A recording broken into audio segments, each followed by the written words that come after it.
पंचवटी मन भावन उपवन, पंचवटी मन भावन उपवन। जिस उपवन में चित्त को मोहे, रघुवर छवि की चितवन। हाँ चितवन, हाँ चितवन।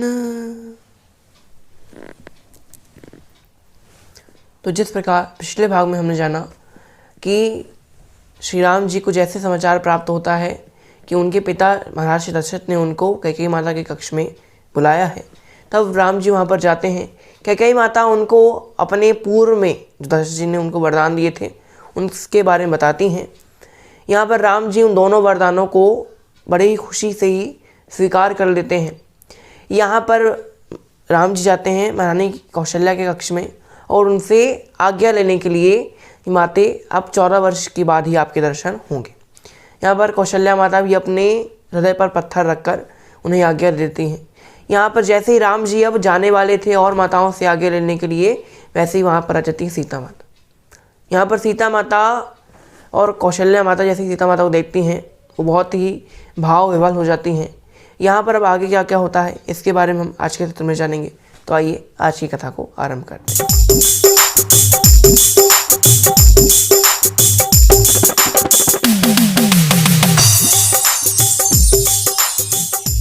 यहाँ पर सीता माता कौशल्या माता के कक्ष में पहुँचती हैं। यहाँ कौशल्या माता सीता माता को देखकर भाव विवल हो जाती हैं और रोने लगती हैं।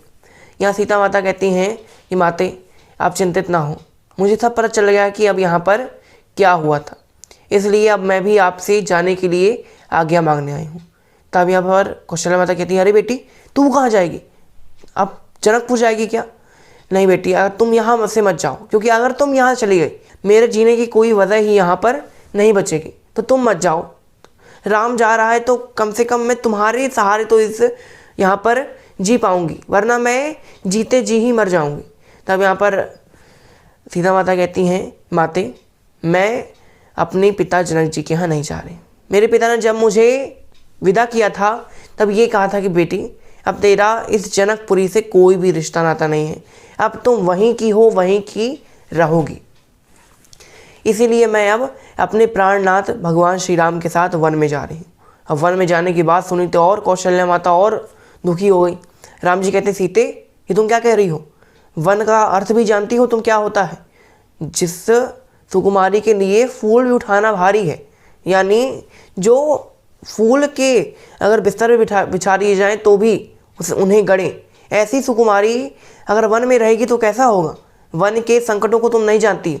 बड़े बड़े राक्षस हैं, जीव जंतु हैं, बाघ चीते शेर हैं, इन सब से तुम बहुत डर जाओगी। वहाँ का जो वातावरण है, वहाँ का रहना खाना पीना, ये सब बहुत ही अलग है। वहाँ का भोजन, वहाँ का संस्कृति बहुत अलग है, तुम उनमें ढल नहीं पाओगी।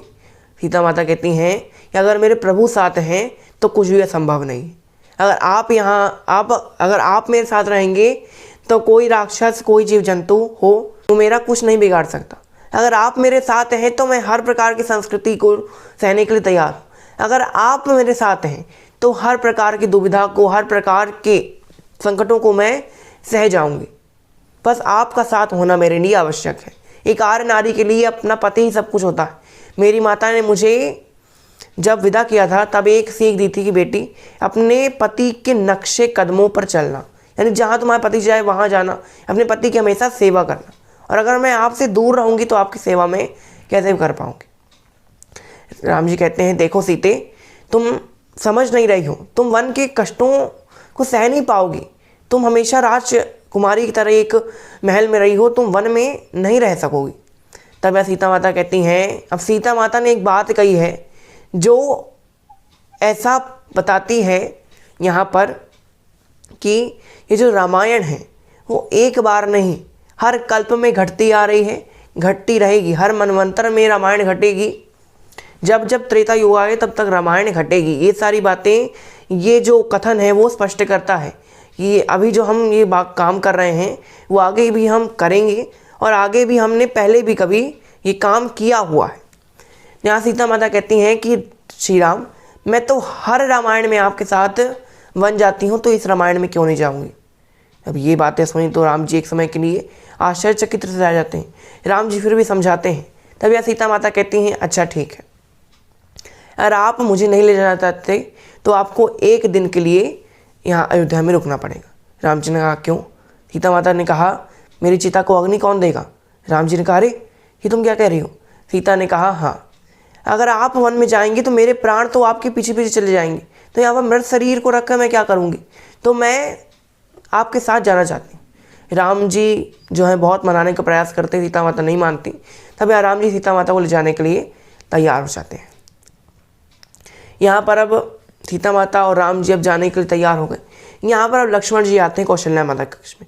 यह लक्ष्मण जी बड़े रोषपूर्ण हैं, बड़े क्रोधित हैं। अब यहाँ पर लक्ष्मण जी कहते हैं कि उस कैकेयी का इतना दुस्साहस कि आपके ही राज्याभिषेक के दिन आपको ही वन में भेजने का उसने षड्यंत्र रच लिया। राम जी कहते हैं, लक्ष्मण, ये तुम कैसे शब्दों का उपयोग कर रहे हो। माता कैकेयी को केवल कैकेयी करके, कैकेयी बोल के तुम संबोधित नहीं कर सकते। तब यहाँ पर लक्ष्मण जी ने कहा कि भैया, आज तो आप इन सारी बातों को रहने दीजिएगा। इन सारे सभ्यता, शिष्टाचार, वो इन शिष्टाचारों की सीमा अत्याचारी कैकेयी ने लांघ दी।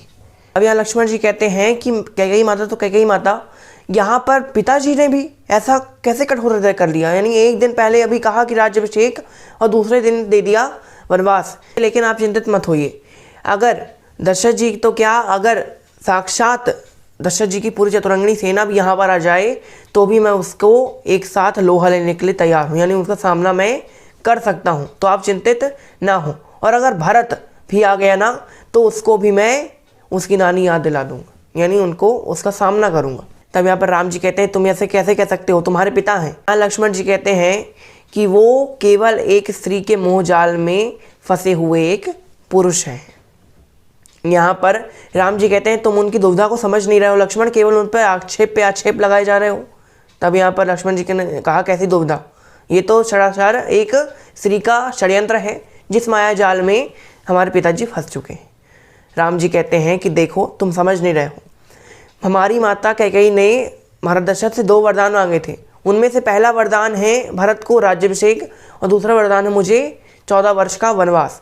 अगर मेरे पिताजी उस वरदान को पूरा कर देते हैं तो अपने बड़े बेटे से दूर हो जाएंगे। अगर वो उस वरदान को पूरा नहीं करते हैं तो कुल की नीति पर कलंक लगाएंगे, यानी रघुकुल की रीति पर वो कलंक लगा सकते हैं। और मैं नहीं चाहता कि वो ऐसी कोई कलंक लगाए, या फिर मेरे कारण कि मैं वन नहीं गया और मेरे कारण मेरे पिता के वचनों को ठेस पहुँचे, उनकी प्रतिष्ठा पर कोई भी आँच आए, इसलिए मैं वन जाना चाहता हूँ। और अगर तुम्हारे अंदर इतना भी तमीज़ नहीं है लक्ष्मण, इतने भी तुम्हारे पर संस्कार नहीं कि तुम अपने पिता को नाम से संबोधित कर रहे हो, माता को नाम संबोधित कर रहे हो, अपने पिता से युद्ध करने जा रहे हो। यहाँ राम जी कहते हैं कि तुम उस पुरुष से युद्ध करने जा रहे हो जो अभी घायल है। अगर तुम्हारी वीरता यही है जो तुम घायलों पर दिखाना चाहते हो तो तुम मुझे अपना भाई मत कहो, चले जाओ यहाँ से। तब यहाँ पर लक्ष्मण जी कहते हैं, अरे भैया ऐसा मत कहिए, आपके सिवा मेरा है ही कौन। यानी अगर आपने मुझे अपनी छत्रछाया से दूर कर दिया तो मैं कहाँ जाऊँगा, मैं भी आपके साथ वनवास में जाऊँगा। राम जी ने कहा, सीता वैसे ही जा रही मेरे साथ, तुम मत जाओ, यहाँ पर कोई तो यहाँ पिताजी की सेवा करने के लिए होना चाहिए। लक्ष्मण जी ने कहा कि मेरे माता पिता गुरु बंधु सखा सब कुछ आप हैं, तुम ही हो माता पिता, तुम ही हो, सब कुछ आप ही हैं मेरे। तब यहाँ पर राम जी कहते हैं, लेकिन सुमित्रा माता क्या कहेंगे। अब यहाँ पर सुमित्रा माता का प्रवेश होता है। अब यहाँ सुमित्रा माता क्या क्या कह रही हैं, क्या क्या बातें होती हैं, इसके बारे में हम अगले सत्र में जानेंगे। तो आज की कथा को हम यही नाम देते हैं। जय श्री राम।